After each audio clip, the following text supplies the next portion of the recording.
Buenas, ¿qué tal? Ya he vuelto. Así.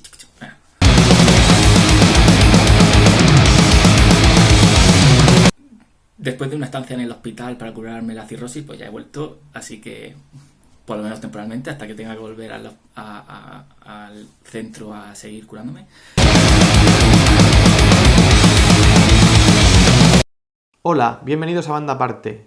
Hoy vamos a analizar Gummo, una película de 1997 dirigida por Harmony Korine. Justo antes de dirigir esta película, que por entonces tendría creo que entre 23 y 24 años, era un director muy joven, no es habitual encontrarse directores tan jóvenes, acababa de escribir el guión de Kids, la película de Larry Clark. Y la película se sitúa en Xenia, Ohio, donde acaba de ocurrir una catástrofe, o recientemente ha ocurrido una catástrofe, un tornado que ha dejado devastado el pueblo. Entonces nos muestra una serie de personajes, un mosaico de personajes donde viven como pueden y nos centramos sobre todo en dos chicos que, entre otras cosas, se dedican a matar gatos para conseguir dinero y luego comprar, por ejemplo, pegamento para ennifarlo. Entonces, esta película nos muestra un mundo casi sin moral, un mundo donde la gente no tiene propósito alguno. Y de hecho, esta película fue catalogada por Werner Herzog como una película de ciencia ficción, casi. Y también es verdad que es una película que no tiene una narrativa clásica. Es una película, como he mencionado, que es un mosaico, donde vemos pequeñas escenas sueltas, sin una unión o una conexión evidente. A raíz de esto, me gustaría mencionar una cita de Werner Herzog, que no tiene que ver con la película, pero sí con el concepto de la película, que dice así: me gustan las historias, pero no me gustan las tramas. Simplemente nunca sentí que hubiera trama en la vida. Nunca sentí que las cosas en la vida tuvieran un inicio o que alguna vez estuve al final de algo, en el medio. Siempre he sentido que las cosas simplemente pasan. Existimos y ya. Y esto se le puede aplicar perfectamente a esta película. Aquí la gente simplemente existe y ya está. Y digamos que sus acciones son moralmente cuestionables, un poco como ocurre en las películas de ese trash cinema ideado por John Waters, donde los personajes podríamos catalogarlos como marginales, ¿no? Me gustaría preguntarle a mis compañeros, a Raquel y a Israel, qué les ha parecido la película y que comenten pues los aspectos que más le ha llamado la atención. Bueno, creo que Gummo se puede catalogar dentro de un cine postmoderno, puesto que su estructura argumental rompe con la epistemología de la narrativa del relato aristotélico, careciendo de una cohesión, pero no de coherencia. En su ópera prima, como director, Korine dibuja a través de fragmentos la cotidianidad de la vida, claramente no de cualquier vida, puesto que su película centra la mirada en los sujetos desposeídos de la sociedad estadounidense. No importa el contexto, incluso la película carece de ello, no hay referencias directas a lo temporal en el que se sitúan los actores. Tampoco importa. Korine decide transmitir un espectáculo visual a través de la representación estética de la pobre vida americana, o más en concreto, la basura blanca subalterna, desposeída de valor y marginada en la categoría de lo inservible. Y creo que las imágenes del tornado se transforman en la metáfora perfecta, ¿no? En la representación del soft que domina a los sujetos y que lo ata a un destino inexorable. El tornado es el poder contra lo que no se puede luchar, una referencia, creo que, al neoliberalismo que se naturaliza, ¿no? Se expresa como una fuerza de la naturaleza incontrolable, así con su potencial, destruye y elimina la vida, que ya no significa nada, como una forma de castigo que es aceptada por los actores, ¿no? Un disciplinamiento del cuerpo que ya no tiene voz, que no tiene vigor para expresar lo que siente. Y lo vemos pues en la escena donde el conejo cae muerto en el juego violento de los niños, pero también en la voz del narrador, ¿no? Que es una voz apagada, donde las palabras se arrastran, ¿no? Se indolenten. Indolente habla de violencia, abusos, muerte y marginación. El ideal de vida americano de posguerra aquí ya no significa nada, ¿no? Ya para ellos es un relato melancólico de lo que fue, pero de lo que ya no podrá ser.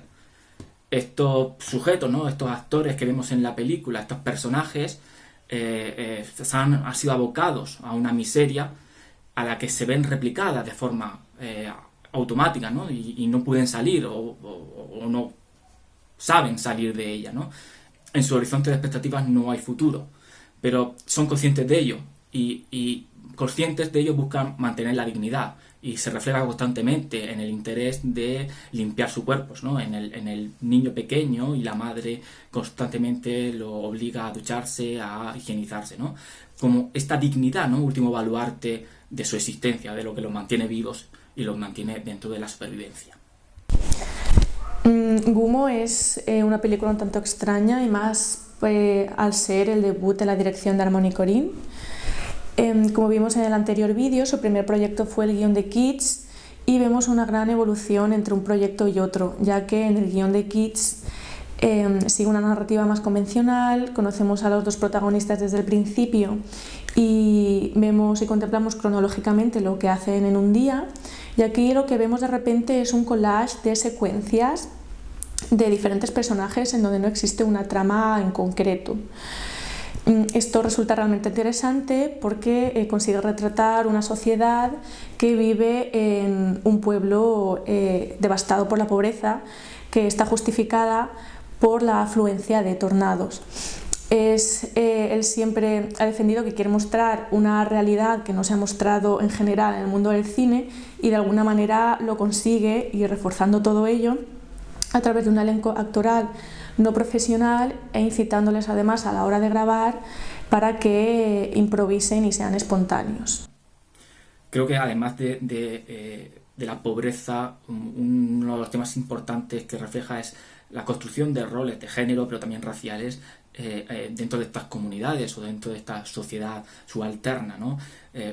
Sobre ellos, sobre esta gente, se proyecta la idea de que no forman parte de la historia, ¿no? Irónicamente, Korine lo sitúa en el pueblo ficticio de Senia, ¿no? Remarcando el límite entre el ser y el no ser, ¿no? En este límite fronterizo, en la lucha por la supervivencia, pues las estructuras de dominación se marcan con mayor fuerza. La blanquitud y la masculinidad son categorías que se refuerzan, y se refuerza el derecho legítimo de someter y de controlar a los demás. La negritud, la acondroplasia, la homosexualidad, pues otras formas corporales no regularizadas dentro de la norma, son motivo de mofa y burla por parte de los hombres blancos, ¿no? Por ejemplo, esto se muestra en varias escenas. Por ejemplo, aquí vemos la escena donde un hombre borracho, que está interpretado por el propio Korine, habla de la relación materno-filial e intenta abusar de un acondroplásico. En esta idea la masculinidad no está puesta en duda en ningún momento, porque la ebriedad atenúa estas prácticas que están fuera de la norma, y el humor se centra, por lo tanto, en el hombre negro que no quiere someterse a estas prácticas, ¿no? Pero también, por ejemplo, en la escena de la fiesta, ¿no? La violencia que se ejerce contra la silla, que es la justificación de uno de los actores, uno de los personajes, al haber perdido, ¿no? el encuentro de fuerza de los puños, que ahora no me acuerdo cómo se llama, ¿no? Aquí, ¿no? La herida por la derrota, por el enfrentamiento, sin duda le lleva a expresar de forma agresiva su masculinidad, ¿no? Las categorías raciales del sistema político no solo están presentes, sino que se refuerzan en estos espacios de forma constante, como forma de señalar la diferencia. Korine enfatiza que en la pobreza, la desigualdad y la violencia se convierten en mecanismos de expresión de las diferencias entre seres con el único objetivo de sobrevivir. De nuevo, las sensaciones que provoca esta película nos recuerdan a las que en su momento nos provocó Kids. Gumo va a un nivel superior y es mucho más perturbadora e inquietante. Es por eso que también ha dado mucho que hablar y hay mucha controversia en torno a esta película, ya que algunos tachan este debut como una manera muy forzada de intentar ser una película transgresora y diferente. Es que no hay más que ver todo lo que sucede tan extraño y absurdo constantemente en la película. Parece que también intente provocar constantemente al espectador, y es que es una película que puede llegar a resultar muy incómoda.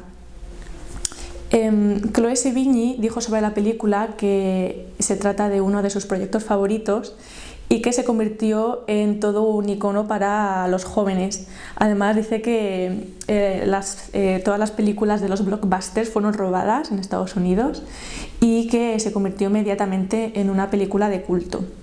Además, como dato curioso, la película finalmente fue dedicada al padre de Chloë Sevigny, que falleció antes del estreno de la película. Antes de acabar, quería mencionar una anécdota del rodaje en la que Harmony Korine, que estaba borracho después de haber grabado una escena que la dejaron para el final para así poder dirigir sobrio y solo esa escena grabarla en estado de ebriedad. Su hermana, al parecer, ya con el rodaje terminado, festejando que habían llegado al final de ese proceso, se acercó, al parecer, a darle un abrazo y él la tiró por una de las ventanas de la casa. Dice que lo único que recuerda después de eso es que apareciera un hombre calvo, que parecía Don Limpio, y le apuñalara.